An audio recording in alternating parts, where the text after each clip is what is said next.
I wouldn't do the sunglasses. It's a bit much. Okay. But unless you want to also do the neck brace. Totally.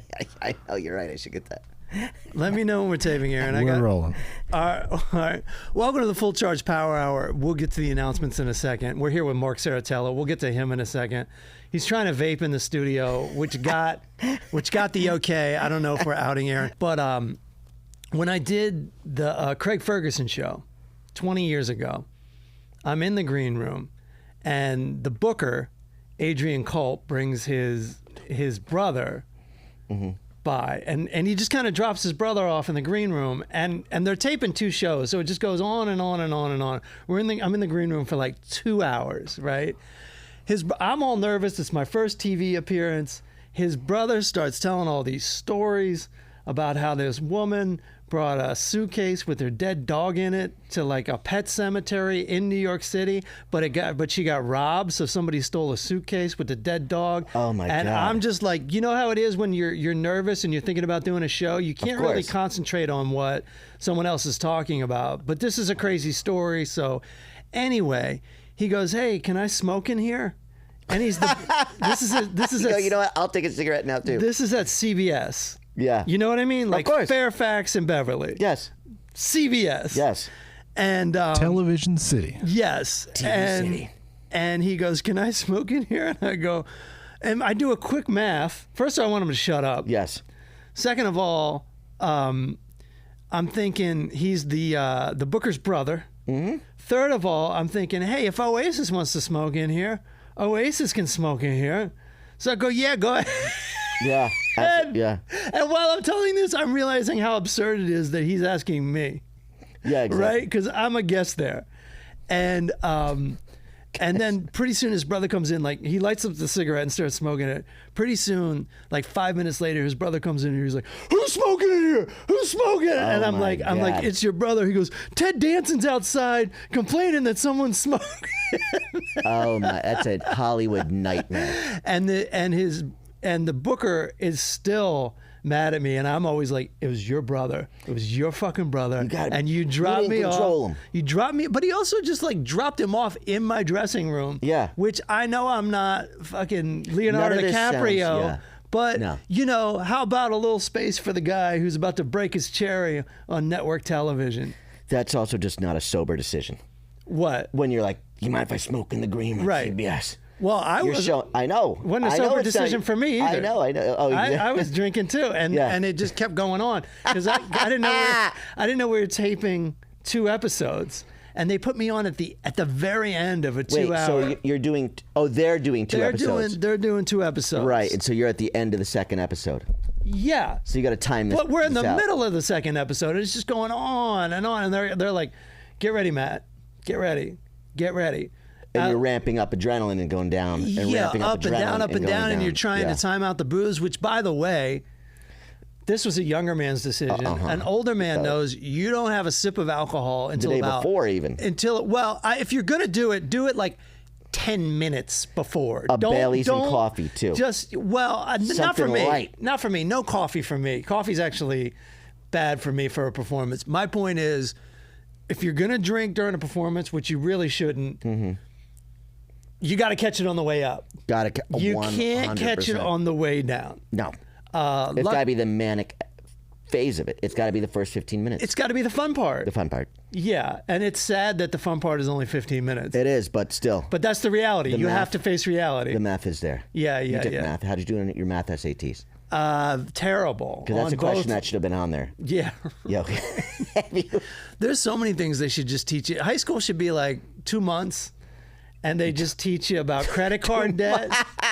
They teach you credit card debt. And crazy partners. And no matter who that is. Not like crazy women, crazy men, whoever you're going to be dating. Right. How can we get you in and out of these first few the quickest? Why is there no relationship class? Why is there no class where they go, "Hey, if someone throws a dish at you, you shouldn't be in that relationship"? 100%. If you're living together and someone doesn't come home at night, how do you handle that? Right. When do you order the U-Haul? Is the U-Haul waiting when they get back? How to break up would be a great midterm exam. Yeah. You know what I mean? It's like, make sure you've already rented another apartment. Never beg them back. Well, delete yeah. do not cry. You know what I'm saying? Do not think that this is ever going to work if you cry. Do not shed a tear.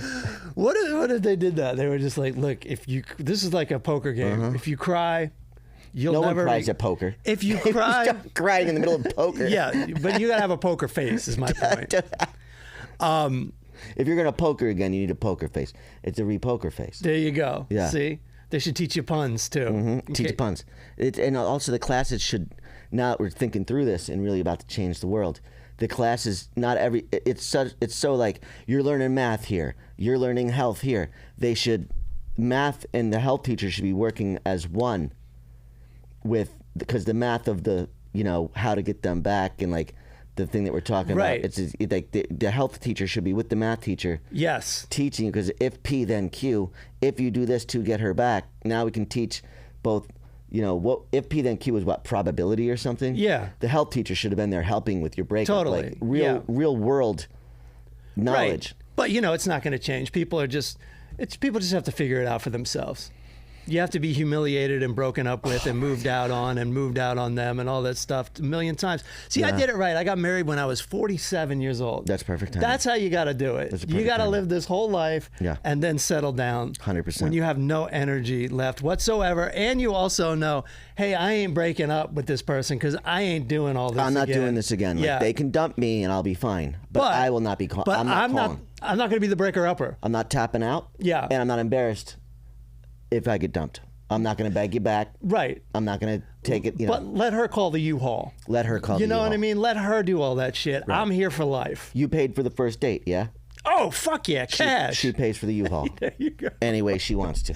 See, my wife is like 12 years younger than me, so she was so impressed, A, that I was paying. Yes. And B, that, I just... See, I always bring cash on a date. Oh, yeah. Because I don't want any complications. Plenty of this to go around. But I also just want to be like, I don't want, all my credit cards are good, but you never know. If you're like, if it fails or you get you don't want that. Oh my God. You just want to like peel it off, throw it down, and go on to the next venue or whatever. Do you know what I mean? I do. I was on a first date one time. And luckily this girl's and I's first date really started like the night before, but then I got my card denied at a bar, and I go, wait, that doesn't make sense. Sure. Hold on, let me open up my account. Yeah. And I opened up my account on my phone, and she was right next to me, and it just said 0.00. She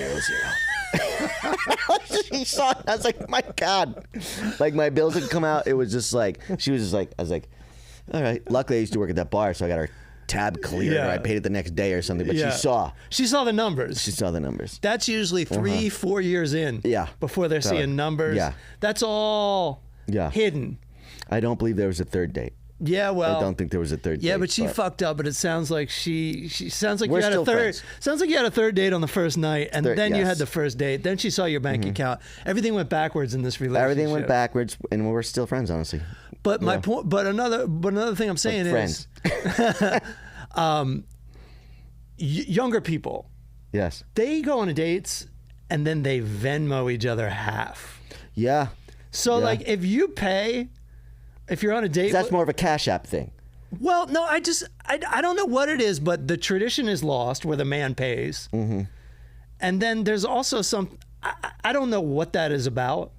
Yeah, if I can't pay, I'm not going. Right. Right. Right. And I'm like you. I've been on dates where I'm paying. Well, this is our 15th date or 12th. I'm paying my last $200 on this date. Whether I even really want to go on the date or not, I'm like, I asked her out. I'm going on the date. Yeah. I'm not paying the gas bill. I was at my friend's. Let me slide on that for 2 weeks. I was at my friend's wedding in D.C. 20 years ago now. Everything happened 20 years ago. Everything fun and crazy happened 20 years ago now. And I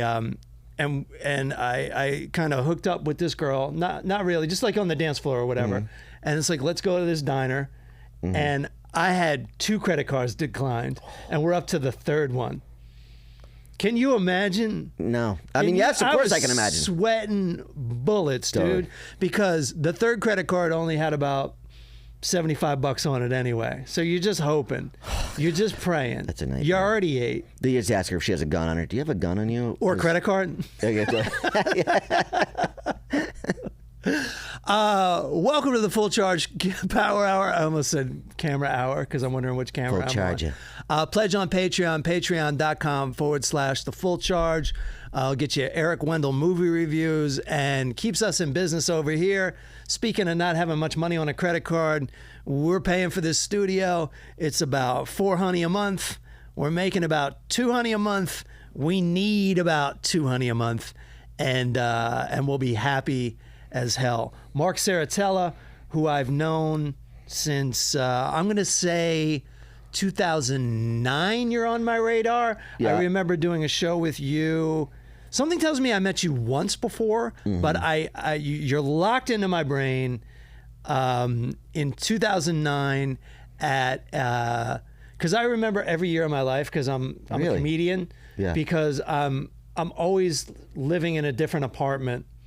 So I can kind of remember what year everything happened just based on the other memories that go with it. Comedy Palace, Yes. San Diego. Yes, that's right. You had a joke about you were a teacher and some kid had shit on his finger or something. Do you remember this joke? Or he told you?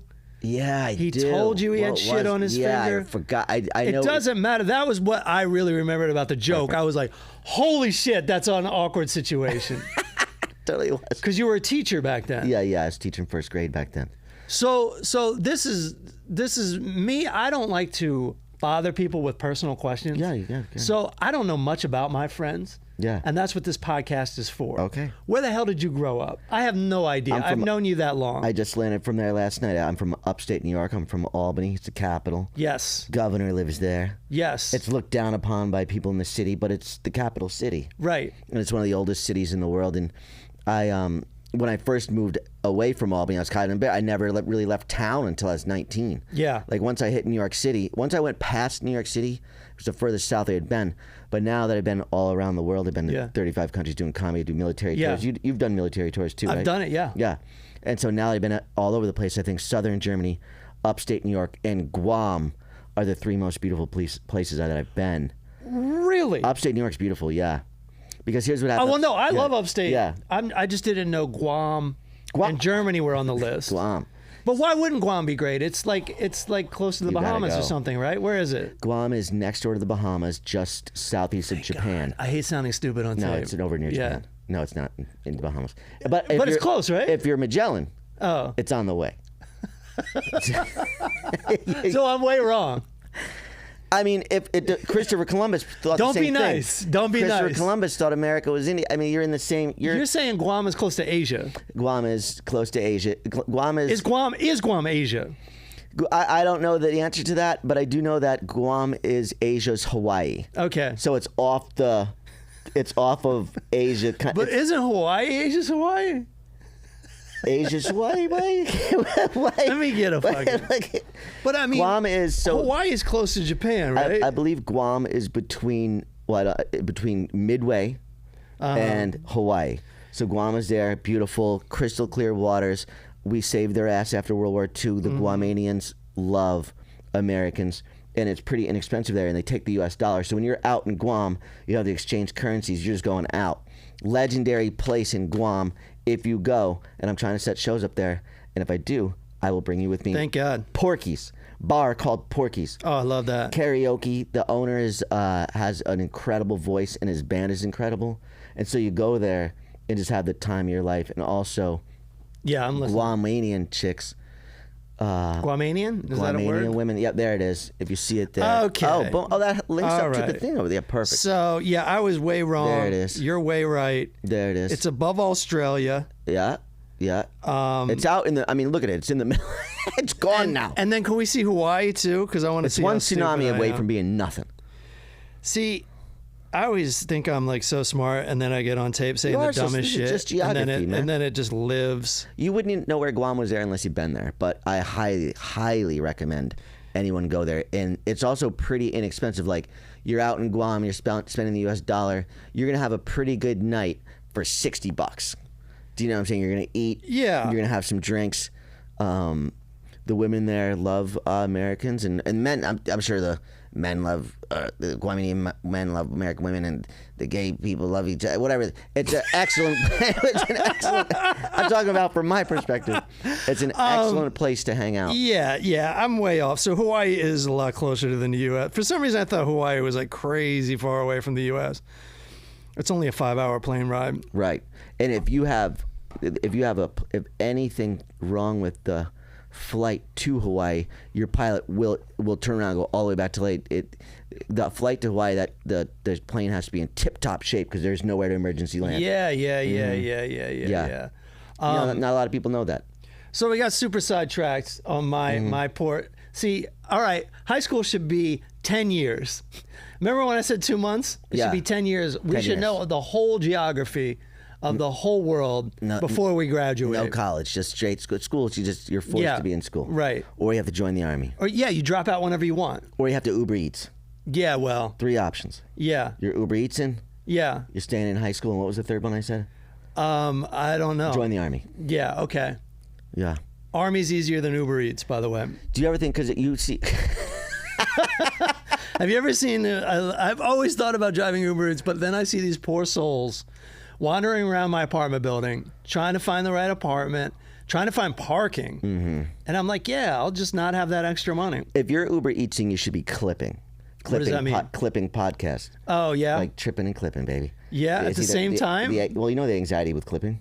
You go, do I need to open my... When you start editing your own clips and doing that? Yeah, right. So, if you find a job doing that, making, let's say, 125 every 4 hours, you can stay in your house and find a little job as an editor. Yeah. And posting and doing something in the diligence of that, as opposed to picking up a sandwich bag and being mauled by a Rottweiler, dropping off you're just... Jersey Mike's way. We need to celebrate these people because they just... 100%. See, the Uber, the prices make people kind of hate these people, but they don't get that money. No. They're just showing up on properties where people own guns, dogs. Yeah, you don't know where you're going. Also, why can't you make your own sandwich? Like, I didn't think about. I didn't think about. I got so lazy since the pandemic. I used to be a soldier, and I used to think I was lazy then. Going, all right, I'm gonna go call in an order and go pick it up and bring it home myself. Right. And now I'm on the couch, and like if I've already even cracked and have one sip of a beer, I'm like, well, I can't go out. Dude, I don't like I'll being have in to the house pay when double. I'm drinking either. I know what you're saying. If I'm drinking in public, it's in a controlled situation. I have to know like who's around me and who's bringing me home. Right. I don't have not that I have a car now. I Uber everywhere. Yeah. But I feel you. Yeah. So I was the same way. I didn't leave my hometown until Springfield, Maryland? I was about 20. No, I'm from Lexington Park, Maryland, which is also known as Southern Maryland. So I went to 2 different Maryland schools, one in Western Maryland, one in Baltimore. And then around 1920, I started to realize I should get out there and see some things. Right. And then I read this book, On the Road, pretty famous book. I don't know if you've read it, but I remember that. What was that? It's about a guy, the author, Jack Kerouac, goes all over the country, and you just start. And then I went to, when I was 19, my friends were like, we're going to Memphis for Elvis's birthday. I'm like, yeah, I'll go. Yeah. And that was the first step into realizing, I can cross state lines. And then my friend just took me to cross state lines. Then my friend just I'm legal. Then my friend just took me to Philly from Baltimore, which sounds crazy. You're like, of course, that's like. It's right there. I'm not going to throw out a mileage because I've already fucked up Guam so bad. I'm thinking but it's that's very 32 miles is my guess. A little bit more than that. Really? Yeah. But the point is, it's a couple hours in the car, and you're like, holy shit, now I'm in Philadelphia. Then I go to New York City. And then summer of 95, I drive all the way to San Francisco and back with my friend. And I'm like, you can do this. Oh, and so you took like the Utah route. I went to Colorado. Yep. Oh, okay. And then I went to San Francisco. And yeah, we did pass through Utah. Because that's when we just did when I was back and forth from New York, when I was booking the Ice House, and I was back and forth. But when I finally moved back to California, we took the Wyoming. Yeah. Wyoming is southern Wyoming. God bless the people living there, because someone has to. But there's like 8 guys there. It's the wind and the desolation. You're in danger there. Yeah. But the drive cross country. Now let's double back to Memphis if you don't mind. So Elvis's birthday, you went to celebrate there? Yeah, well, that wasn't my idea. The No, occasion. it's amazing. So these girls I went to high school with were like, "We're going," Mm-hmm. and I said, "You know what? This is the type of thing I've been saying I want to do." 100%. And I went. And I had McDonald's like probably 6 times. Of course. Because I didn't even know how to eat a vegetable back then. Why wouldn't you? Yeah, I was very, Dude, McDonald's on the road away. Plus, you're going to see Elvis. Of course, you're eating McDonald's. Yeah, and I don't even really like Elvis. I love Elvis now. Did you see the Elvis documentary? No, not on the HBO? new one. I think it's called The Seeker. Mm-hmm. And I didn't know much about Elvis because the music my parents came up with were the Beatles. So as a kid, I listened to the Beatles a lot. Yeah. But Elvis predates the Beatles, obviously. Yeah. And so, but there's a HBO documentary that got me into his music because we know, like from being a kid, ain't nothing but a hound dog. Oh, his music's dated. It's his stuff. It was his hokey stuff. No, he has. That's All Right, Mama. Or No. That's All Right on the comeback Yeah. special. I think he stole some great music. I know. You know what? You're not wrong. But even that documentary addresses that. He would say that too. In that, it was not because musicians influence each other. Yeah. And what they did with Elvis is like he stole black music. But he goes, I told you where I found this music. Right. He goes, I was poor. I went to the Yeah. black church. I heard them singing and playing their music, and I Yeah. was like, "Do you mind if I join?" Right. Yes, they taught me this. I always. So he gave them credit and be like, "You thief." Yeah, no, I know. I get Yeah. all that, and then But the documentary also, told me this. I didn't know that's either because that's the prevailing Yeah, theory. right. And then the documentary, I go, "Oh wow, like this guy." Yeah. No, that critique is more about society. Mm-hmm. It's like, oh, we got this young, good-looking white kid doing it. I know. And so now we like it. That's Yeah. what it is. It's not his fault exactly. You know what I mean? And he's not even. Yeah. Go And ahead, music, that's just kind of how music is. Mm-hmm. It's like, it just kind of builds and builds and Mm-hmm. builds. Like people who are putting out, like the Beatles, they were pretty much just taking Led Zeppelin. Really, Led Zeppelin was a time where they just Yeah. kind of knew better, That guy and they did it anyway. It's like Doc Holliday. This time it's legal. Like Yeah. that was fought in a court of law. Yeah. Yeah. And then the Elvis thing too is like, you realize watching this documentary that he has the highest, and this is crossing my mind now, highest it factor there's ever been. Because because we kind of also know him as Fat Elvis. Obviously, we know his movies and stuff when we were kids. But then on the comeback special, you go, oh, this is like one of the most phenomenal looking human beings in the history of the planet Earth. He's just like, he's also just an incredible looking human being when he was in shape. Like he's just, Elvis is probably Great performer, good-looking guy. He had the good music. He wasn't. He never wrote one song that Did he he? recorded. Yeah, because I think That's All Right's an old blues song. But that is all right. It's awesome. Like I don't Yes, hold that it is against. all right. I don't hold that against anybody. Like if that's not your thing. And his guitar playing was fantastic too. Yeah, the way he held it around his back. Oh my God, he just was yeah, totally. He was just The way he Yeah. hit it. No, he wasn't a good guitar player, was yes, he? he was. He was. And he was phenomenal. I didn't Really? know that. You got it. Now I can't wait for you to see I the did see the documentary. documentary, and somehow I don't The remember Seeker. this. You got to rewatch It's it. the HBO one. Yeah, And I saw sometimes it you gotta like- rewatch I something. saw it like 12 years ago or something. So yeah, I'll check it out. There's It's called The Searcher, by the way. The Searcher. The There you Searcher. HBO Max. If anyone needs my login, hit me up. I'll DM you my login. We'll send it over.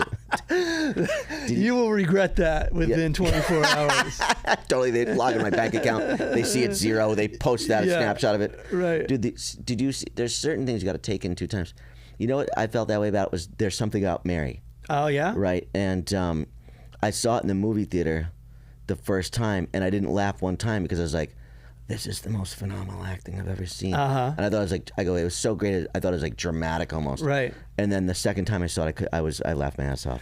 Yeah. So I saw it in a packed theater, Mm-hmm. so it's hard not to laugh. Once everybody starts laughing, Yeah. you're laughing too, and that movie is outrageous. Yeah. I'd say that my best theater experiences, comedy-wise, and it has to do with seeing it in a packed theater and them being very funny movies. The Naked Gun I saw in the movie of theater, course. Oh my the God. original. With your dad. No, I saw it. I saw it with a couple friends. I was only about 14, so that's even more perfect, right? And we're just laughing our asses off from start to finish. Yeah. Something About Mary was a big one, and the South Park uncut movie. Dude, I didn't see it. I heard that. I saw Going it at crazy. Man's Chinese or whatever it's called now, Yeah. and it was a Raucous. riot, dude. It's awesome. so much fun, and you don't get to experience that much these days. I mean, obviously we do No, a lot of, not at all. We do a lot of stand up, so that's a different thing. So we do well on stage. We see a lot of people do well Right. on stage. the way I complain about stand-up, you think it never happens, but it happens all the time, and it's really awesome. But at a movie theater, it doesn't happen that much anymore. No, it's over. Yeah. I mean, honestly, with that, no comedies come out, and people don't go to the movies. Yeah, because you can't be off your phone. That's the thing, is like, you're in a darkened theater, you're on the phone. Also, I find a darkened theater very disorienting now. Disorientating. What would be the word? Disorienting? Yeah, I think I get disoriented in a It's movie theater. unfamiliar. You're distracted. You're disoriented. You're in everything's so dark and the screen is so big. I go, are my feet above my head? I don't know. Like I get my actual like equilibrium gets thrown off. You know what's really weird too is you'll find your brain going, "Oh, I got a joke about this. I need to tweet it out right now." Yeah. Well, you can't. No. And then also, like, what did he say? Oh shit, we're just sitting through this. There should be a pause at the movie theater every 5 minutes. You think so? Yeah, for 30 seconds. Like, if I was going to redo a movie theater, I go, this show will have 85 intermissions. Everybody just starts talking. Can you believe this shit? Everybody just starts tweeting out. Including a 15-minute intermission. But you know that's why it's great. Because you're not on your phone, which anytime you can be not on your phone for 2 hours, it's an escape. The phone's an addiction. When was the last time you did it? Oh, I do it all the time. When? I did it. You did, but I mean, like, less than 2 weeks ago. I went to see what? Less than 2 weeks ago, I was off my phone with 2 hours. I went to see a movie. So that's all the time. Oh no! I've gotten really good about staying off the phone. To the point where, like, I really have seen enough documentaries and know enough about myself to know that the phone and social media is really bad for my brain and makes me really unhappy. Yeah. And I'm finally taking action or non-action on that. taking a path of non-action. Yeah, and I stay away from it, and it's fantastic. And then you know what happens. You're not wrong. You go, well, I better post. I'm in the entertainment business.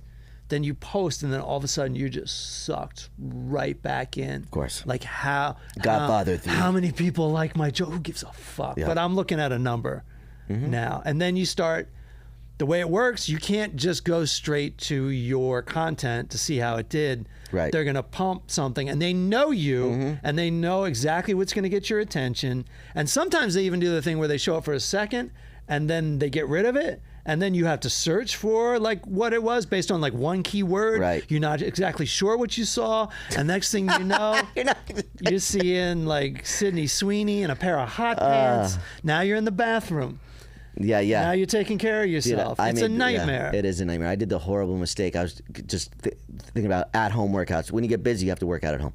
So I did the horrible mistake of saving 2 guys working out at home with their shirts off, right? Save the video. What do you mean saving it? On the right, if you're looking at a Instagram video, you can press a button. You can, that little thing. Yes. Yeah. Totally.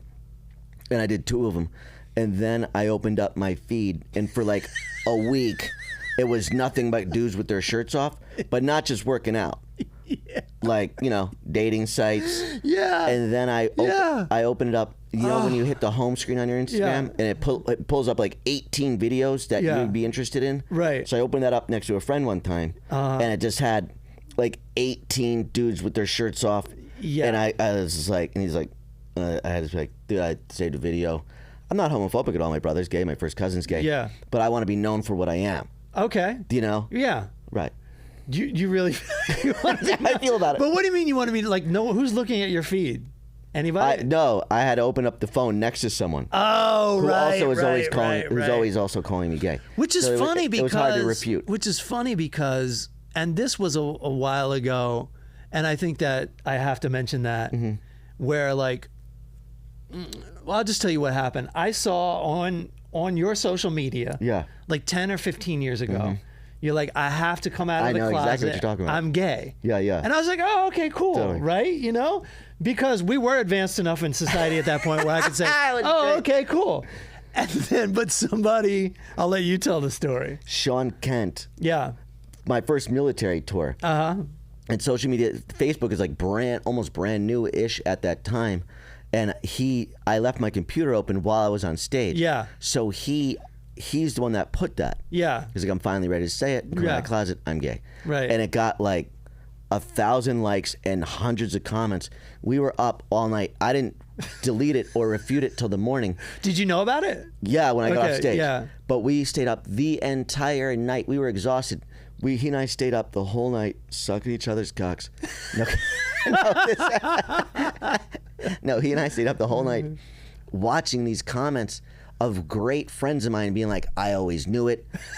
Well, congratulations. We were crying. Crying, laughing.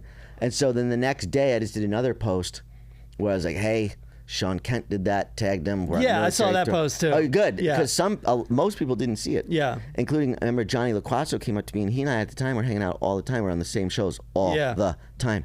And 2 years later, I'm walking up the stairs at the Improv if you walk in the front door and up the stairs immediately.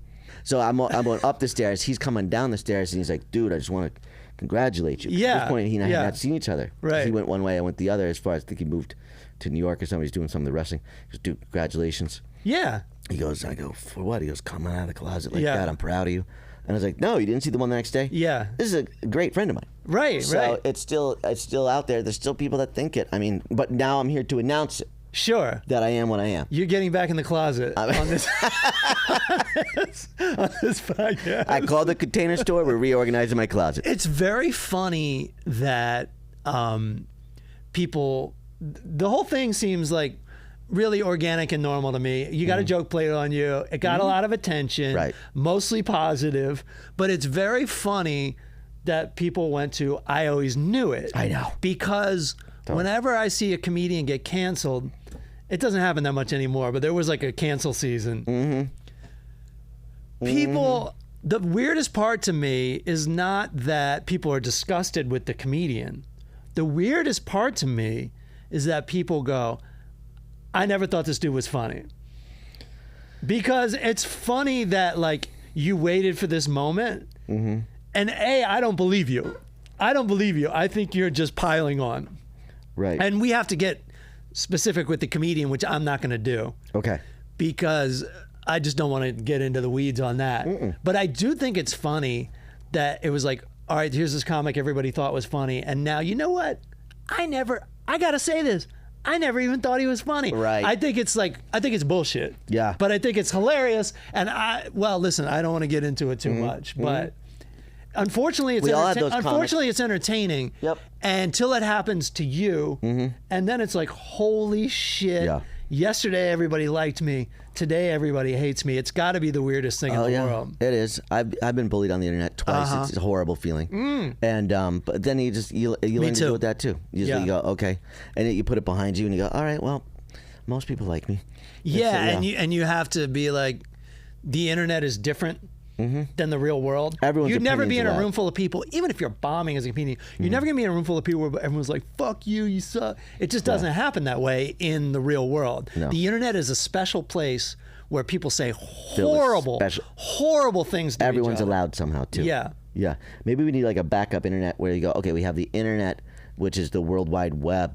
Yeah. But maybe we need something more curated, like let's take the world, like half the World Wide Web. Quarter of the World Wide Web. Yeah. The sad thing is you'll always be able to go to the worst place to see the worst thing about you. And that's kind of a Pandora's box. Yes. And that's why I don't fuck with social media that much. I don't Google myself. I don't even look at comments or messages from people that aren't my friends anymore, because I'm just not in the mood to have my day ruined. You can also do a thing where you go, hey, you're only allowed to comment if I'm following you, because you can just be like, okay, even though I'm not a great friend, I think, or if they, whatever it is. You get my point. Yes, if you of course. want to pick that scab, yes, it's right there, and you need this fucking thing to participate in society. The only problem is you need the GPS, you need to be able to pay for things, you need this, you need that.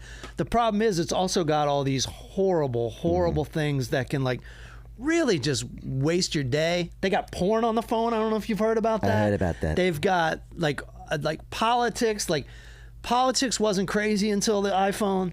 I know. And it's a big part of it. Yeah, I wanted to think of a new joke. Maybe you can help me tag it up where you go. People are thinking about that there's could be another civil war because of our phones, but there's no one that's going to drop their phone to pick up a gun. So we didn't like a phone mounted on a gun, but the phone is like facing you, so you can like search it like while you're trying to shoot someone. Yeah, the good news is people are a lot more comfortable just even in this country where it's really violent, are a lot more comfortable just talking shit. Yeah. Because it's way easier and you don't go to jail afterwards, or you don't have to deal with that. Well, it's also temperature control because you're doing it from your own home. Some people seem so comfortable with the Civil War. Like, people talk about it like all willy-nilly, like, yeah, it's going to happen, blah, blah, blah. And everybody acts like it's going to be like, it's going to be way worse than, it's going to be the worst thing that ever happened to any of us. Yeah, plus any of us. Also, how are the Giants going to play the Dolphins? Come on. Like, there's so much. We're so seriously. The last one, things were not as intertwined as they are. Things are so intertwined. That is the best argument I've ever heard against the Civil War, because all the states hate each other. But all the states love football. Even these lib-ass states that we live in love. We got more teams than anybody. 100%. So we ain't giving that up. No, dude. We're not giving up the San Francisco 49ers Dallas Cowboys rivalry for anything. No. We need a truce for this shit. We need a truce for this shit. That's really smart, dude. Yeah. And there's so many intertwined businesses. Also, like Civil War is this. So back in the day, you had the military bases, and people from that area were stationed at that base. Now, people from Alabama, there's thousands of people from Alabama stationed at Camp Pendleton. Yeah. So, and that's in between, that's northernmost San Diego, but I don't know if it's technically San Diego, but, Camp Pendleton. Yeah. But is everyone from Alabama now on California's side or Alabama's side? Also, where's Nick Saban in this? No, it's too messed up. And you have to factor in the fact that, red state, blue state. Right. There's tons of Republicans in California. Yeah. There's tons of Democrats in, I don't know, let's say Kentucky. Yeah. If you've been if you've been to Louisville. Democrats won Kentucky. I think all three things. I think the mayor's So Democrat. We can't do this. No. And I really wish people would stop talking about it like it's inevitable and like it would be something, because I feel like the more we talk about things, the more normal it becomes and the more it's likely to happen. That talk I've noticed is tempered down. Good. Tampered down. I'm becoming my dad where I know like most of a word. That's tempered down. Either one of those. What do you do with espresso? The tamper? I don't know. I use a filter and espresso when you're making the beans. When you espresso in the pod, you slam it up in a thing, but you tamp it down first. Aaron, we got a word on that. I don't know what that's called, but I get the whole thing. Yeah. I get the metaphor, the whole thing. But then also too, what's worrisome about that too, the very first Civil War that they know about was where Iraq is now. It's where the Tigris River meets the Tigris River. Yeah. And it was city people versus hill people. Oh my God! There's been those before. Hope that doesn't break out in Hollywood. I know. Well, the city people would win that one. Also, they just get in a traffic jam on the way down. You go, "We're down here waiting for you." 3 hours later, like, you know what? Let's call this up. You guys are taking too long to get here. They go, "It's gridlocked up here." That's another thing I've noticed too. While we're talking about why it's impossible, is you travel a lot. Mm-hmm. I travel a lot. When you go places or when people come to visit, you might be a Republican or a Democrat, and it might be even like really extreme. Yeah. You get these people in the same room, they don't start fist fighting. No. They actually act like really polite and give like little jokey jabs to 100%. Each other. And it's not violent. No. It's not even confrontational. Yeah, it's not. You're right. And you know what? The guy that's really gonna bring this all together for both the left and the right is our number one ambassador is Sir Jack Daniels, because you get two people drinking Jack Daniels, do you know what I'm saying? You go, you're fine. Yeah.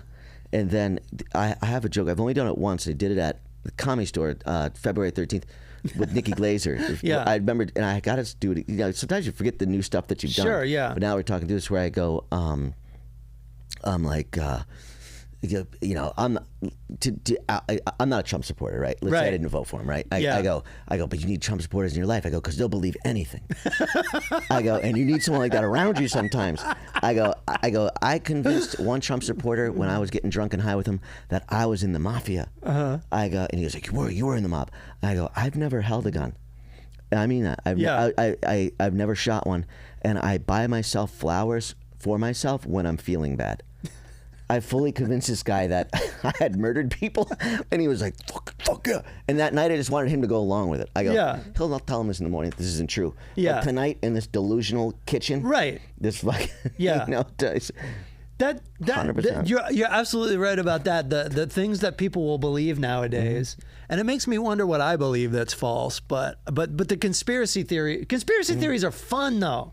That's why people like them. It's like a religion. It's like a religion of salt. Like a little bit is good, too much ruins everything. Yeah, enough to make yeah. you think, not Yeah. enough to make you stop thinking. You know what I mean? Yeah, yeah, exactly. Yeah. So you're in Albany. You're 19. You're 20 years old. What wild hair gets up your ass that I see you in San Diego in 2009? What happens? Oh, I got a DUI. I was asked to leave the state. Oh No, I'm kidding. No. I've never heard of a DUI that bad. The governor called. I've never heard of a crime that bad. They usually want you to stay in the state where they can Yeah. keep an eye on you. 100%. I started doing my act. But I fell for it for a second. Maybe I'm a Trump supporter. I don't know. I never voted for him once, but you never know. You never know. There's still a possibility the next election. So, let me see. I had started. I was my friend's 7th birthday party. I ate egg rolls that were out all day. Yeah. I got food poisoning. It was a Saturday. My parents went to bed. They left me in the living room. They were just. I was fine. Yeah. They went to bed. They go, "There's nothing we can really do for you." Yeah, I go, right. Okay. Saturday Night Live came on, and even in my food poisoning sickness, and Yeah. also kind of scared because it's in the middle of the night. I'm not really up that late that Yeah. often. But Saturday Night Live, I didn't laugh because I felt so terribly physically. But I was like, "This is really funny. I don't know what Yeah. this is." And so I watched Saturday Night Live. Steve Martin Short. I Yeah. forget who. And I remember Wild and Crazy Guys. Yeah, yeah. And I remember I can't wait to tell my friends about this. So I Is got it- with the friends, was like, dude, there's a show. It's on Saturday night. It's called Saturday Night Live. Yeah. So then I started watching that. Wanted to become a comic. Dad had dropped out of high school, Yeah. but made it. He worked really hard in Yeah. company stock options. He was a butcher, but he was like, you're gonna go to college. So then I Right. graduated college. Went to UNC. That's when Maryland UNC Yeah. connection. And then I graduated college, moved to San Diego, started stand up, worked as a door guy at the Comedy Store La Jolla. Cool. Right, and I think that you and I may have met That's probably where we met. at Lestat's. Did you do Lestat's with Dave Forseth? Did you come down with Dave Forseth and Johnny Cardinelli to Lestat's one time? I think so. Right. Were you there the night? And Patrick Ney? Did you come down with them? I'm not maybe sure about that. I'm not sure about maybe. that. But I did play that place a couple times. Totally. Did you ever kick it with Patrick Ney and Dave Forseth? A little bit, yeah, but Okay. I don't think I was there that night. No. But Yeah. were you part of their crew then? No, I wasn't part of their crew. I was never part Okay, of their crew. for some reason. I was friendly with those guys, but I wasn't I wasn't beaten into the gang. I feel like beaten into the gang, which is just beers. That's a beer drinking crew. Yeah. But I felt like you came down and did my show Stats in that small theater in Normal Oh, Heights. was that City. your show? Yes, yeah. Oh, that's how I know I you. started that. Yeah, Yeah. I think they recommended me to you. So you to me. I remember I did it twice, but I remember I did it with Eric Edwards and Mark Fernandez. So Yes, that's back- one of the nights. Yeah, Mark Fernandez. he headlined. Yeah, I think.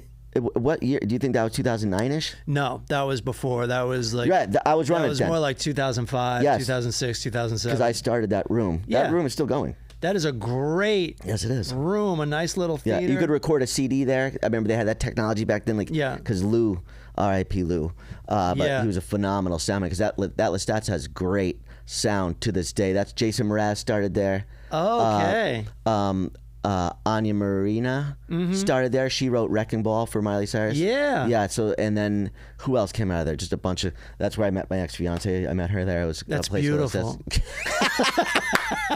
What a And we've been fucking apart thing. ever since. Yeah, totally. But then I met you in that era, and then we became closer at the Comedy Palace. Yeah. Yeah, 'cause after you you kept- you moved up. To I was LA. back and forth at the. I worked at the Comedy Palace as a bartender, and used to come down there. So you get to San Diego. How long is it? Is it in the back of your head that you want to do comedy? Oh yeah, I start with it. Or you yeah. like just kind of get there. I moved there start for hanging comedy. out. You moved there for comedy. Yeah, I looked it up at the time. There wasn't Yeah. even the internet. It was just a phone book. Yeah. And I was like, I hope San Diego has a comedy club. Yeah. And I just looked up Comedy Store La Jolla. I didn't even really know what it was. Yeah. So I was hoping it wasn't a comic book store. Yeah. Right. So I call up. I was like, "Are you a comedy club?" They're like, "Yeah." I go, "Okay." I was just checking. Great. And I just Yeah. like hung up and was like, "We're moving to San Diego." See, San Diego is Jason Lawhead did the same thing. Yeah. It's like it's this little hack that nobody does where, okay, I don't do comedy yet. Yeah. If you have enough sense to know that you need some stage time before Yes. you're going to be a comedian, you need to start somewhere Yeah. that's not LA or New York. Yeah. Not that you can't do that, but it's better to come up with at least 5 minutes. Yeah. But San Diego is perfect. Yeah. Because especially right now, it's even better than Yeah, when there's you moved 5 there. clubs. There's 5 clubs. There's one then. And like 10 rooms on top of that. And honestly, it's probably more. Yeah. Yeah. And you get to work your way into LA. Like, I bet you go up and did the Comedy Store on like a Sunday with a couple of your friends. That's what happened. Yeah. And back then, you could only perform every 2 weeks. So for my first 2 years, I actually only performed 52 times because it was every other week for 2 years. And I mean, that's the only place I did. Yeah. There was no Lestat's. They had open mic at Lestat's, but it was a music night. Right. And the comedians, they were just like, we'll sit here in silence until you're done. Yeah, open mic. Yeah. But it was packed. Yeah. No, it's all a crowd. Yeah. But they're there for music, and they were just like, when will your set be over? Yeah. Okay, it is. Let's not run the light. Let's get you out of here. Yeah. But then slowly, rooms just started popping up. Let's validate your parking. Get Yeah, you going. exactly. Half it, $2 off the $4 parking. Hope you bought $2. Yeah, and for real. Yeah. And then there are comedies. Then there are open comedians.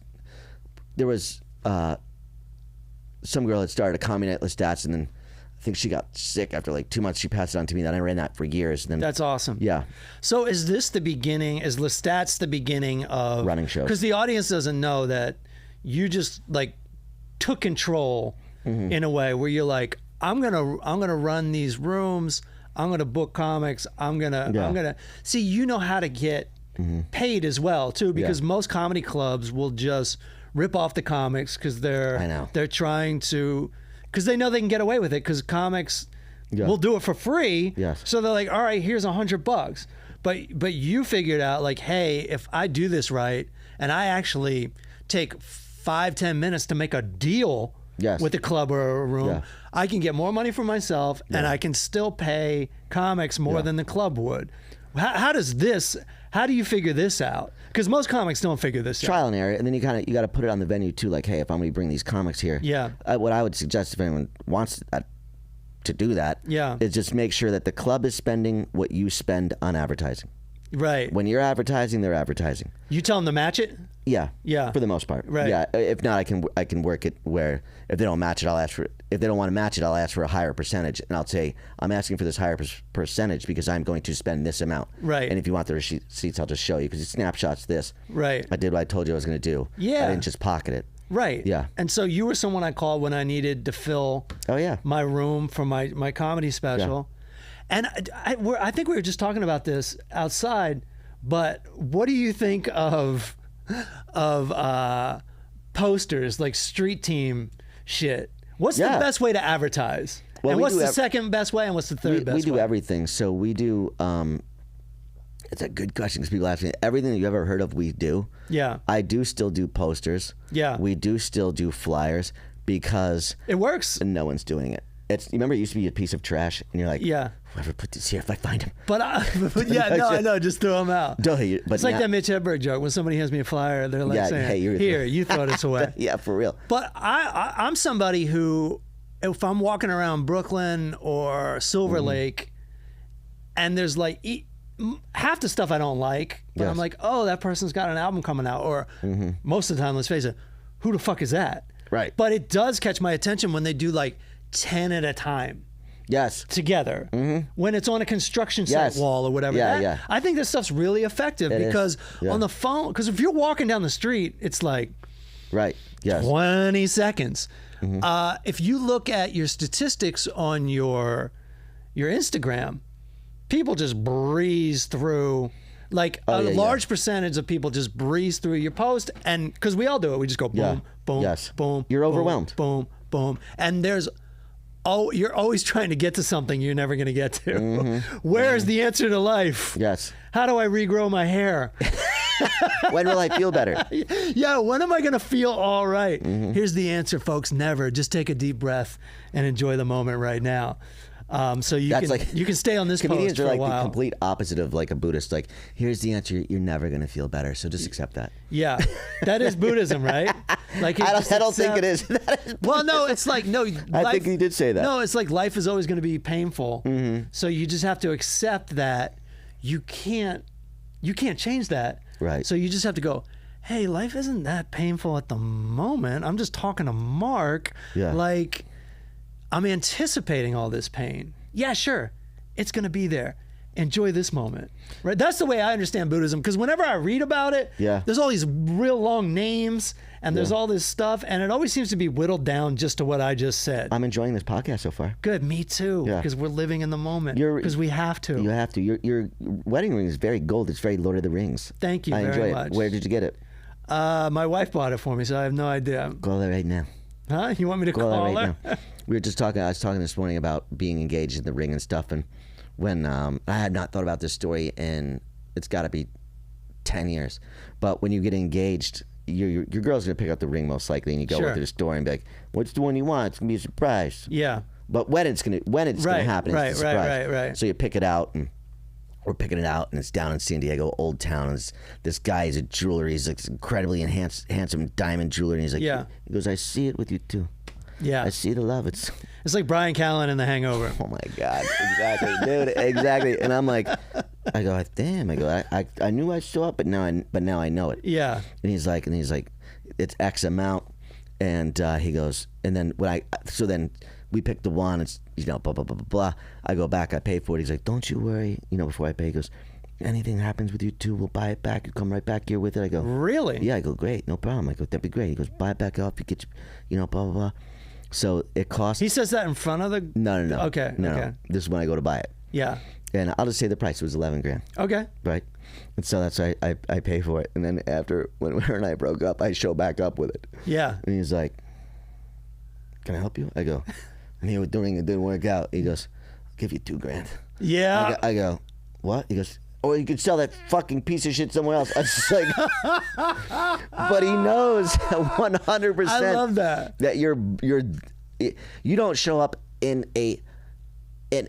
any building. Nevertheless, the place you bought your engagement ring on any kind of a winning streak. Yeah. You are desperate for money. Yeah. You're emotionally devastated, and the $2,000, it didn't even cover the rent. Like, I was just like, cool, now I'm only $400 short on the rent. Yeah. And I just walked out of there like, I felt like my pants were pulled down. The attitude is great too. Like the icing on the cake would have been if he was like, I knew it wasn't going to work out. Yeah, totally. Yeah, and not only that, he knows you're not ever going to go there again. Yeah, you're not buying. You don't have an engagement ring guy. Yeah. You're not going to be like, hey, I got. This is like kind of like I get my engagement rings. Yeah. One time when I was finally breaking down to buy a smartphone, I had a friend and he was into computers and everything. He's like, yeah, the iPhone's no good. You got to get like an off-brand. So I do no research. I got this guy knows what he's talking about. We got your phone. I get this Nokia smart, and I even saw an advertisement about it that said like, "This is the best smartphone." I mean, they paid for the advertisement, so that's what it's going to say. But they're like voted the best, Voted third best iPhone. I get this Nokia smartphone, and it doesn't get text messages. In other words, people are starting to call me and be like, dude, why won't you answer me? No. Yeah, and I'm realizing, and then I'll send myself a text and it won't come back to me. And I'm like, oh my God, I go to the store 2 or 3 times. And you know how it is, they're always like, we figured it out, and it works in the store for like 5 minutes. Right. And then it doesn't work. And I'll just never forget the 3rd or 4th time I went back to the store, the guy was like, I bought this thing at their store, and he goes, why did you buy this phone? And I go, no. Why did you sell me this phone? What like, city I was this couldn't in? believe the nerve to be like, why did you buy this phone? It's for sale at your store. That's incredible. Yeah. That's an incredible lack of accountability. Yeah, and then they finally broke down and switched me out to an iPhone. Oh, thank God. Yeah. That's a pretty good story. And my life has been terrible ever since. I know. I haven't had a girlfriend since the smartphone came out. Really? Never lonely. Yeah. Always entertained. Right. Validation. And food is just coming. Food's coming. Food's there's on the way. There's pizza showing up. There's wings showing up. There's beer showing up. Dude, that's a set. When you order liquor, when you have liquor delivered, it's been... and weed. Weed's delivered too. Yeah, that's not as bad when liquor's showing up. Yeah. Because it ain't a normal hour. Oh, yeah? You think so? I know so. It's showing up at 3 in the morning because you ordered it at 1:50. Right. And then like the people that deliver liquor are on something. Sure. It's what's it called? Like what's the liquor delivery app? It's called like drinky or Yes. or bevy, Drink- something like that, right? Something Janky. cute, something that Janky. hides the disease. Dude, it's the most demented human being drops it Sure. off, and then you're out of your mind. And you know why they're always upset too is because their little thing on the phone doesn't work. They have to take a picture of your ID, Oh, and it nightmare. never works. Dude, you don't have your ID. Huh? And you don't have your ID, and Yeah. you don't look like your ID at that time. Sure, right. You're just like, you look like you're Gary Busey. Right, I got the New York address on it, and they're like, dude, Yeah, what the tell you, fuck? like, Yeah. Just, let's set your car on fire. Will that get you out of this trouble? Let's. Yeah, but it's always they're always the most stressed out. Yeah, they are always. They're always the most stressed You out. go, how about you quit the job? You come on in, and we'll start applying. Let's get on Indeed.com. Just quit this thing right now. Let's get you resume updated. Let's get you that clip job that Mark's talking about. Till you go. Get on Opus. Yeah, get on And Opus. start making some money. Clipping things up. Yeah, that's when you're delivering liquor too for other people, you're definitely in a bad way. Yeah. Well, I'm funny too because the only time I ever order booze is when it's still daylight out time, and haven't even started drinking. It's usually when I'm feeling really lazy, and I'm going to start drinking because I don't drink that much anymore because I just can't. Every once in a while, I think I can get away with it. And be like, tonight though, tonight I'm drinking. I don't battle Fuck that. it. I don't battle that. I stay really consistent. You just lean into No, it. I'm kidding. You- Of course. This happens every 2 weeks. Okay, every 2 weeks. Yeah, for me, it's more like every 3-4 months, which is good. Got to get it down to 0 because you can't get away with it. I'm old enough where We're gonna get to 0. I just feel like shit, like bad shit, like really shit. Like the whole next day is ruined. I never physically feel it. It's me. It's all mentally. To me, yeah. it's not about, oh, I got a headache. None of that. It's I got 2 hours of sleep last night, and it was terrible sleep. That's what fucks me up. I thought about sleeping for 2 hours. Yeah. Right. Right. I totally. Yeah. You just me personally. I'm just lying in bed. Are you doing the horizontal fireball yet? What is that? That's where you're just drinking a fireball in bed and you don't even lift your head up. You just head on the pillow. Murder documentary. I got fireball. No, first of Bink. all, no. So I am mature enough to switch to weed at this point. Like even if I'm on a binge, I'm like, okay. So I'm never drinking in bed, and I'm also, thank God, never drinking Fireball because that's one mistake I only made twice. And When it that's first one of came the out? only things. I want you to. I want you to give it another look. I'll tell you why I did it. Yeah. Because it was never my idea. It was always like, hey, I got us shots. Yeah. Or hey, it was in Mardi Gras. Hey, somebody had a bottle of it, and It's not as I took strong. a sip. It's not as strong. I'm not telling you what to do, not do. It's not as strong, and it's like, it's if you. This is horrible advice, but if you get like, How to drink with Mark Serritella. if you get like half a bottle of Fireball, you're not going to be that fucked up. You know what I'm saying? It's not as strong as Jack, and it's the shots aren't as strong. And then you can sit. Really bad. I am not out of control on Fireball. You know? Okay. Yeah. So when you sit down to a nice dinner, do you get like a Fireball and tonic? Fireball and tonic. And the lady will have a Fireball neat. Yeah, I'll take a projectile vomit. What's that? It's a Fireball and tonic.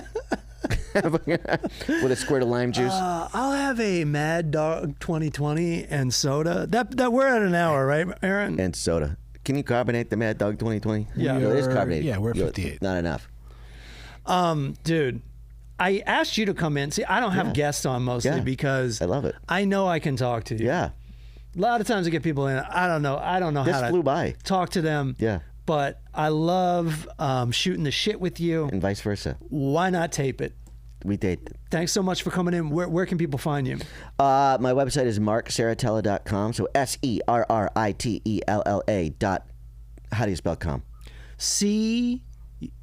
COM. They invented this in Guam. It's in .com Guam. it's in Guam.com. It's right off the tip of Florida, Guam. It was like Donkey Kong, Guam.com. Yeah. So give your website again. We just totally fucked that up. markserritella.com. There we go. Yeah. Thanks for listening. Pledge on Patreon, patreon.com/The Full Charge. And we're out of here. Peace.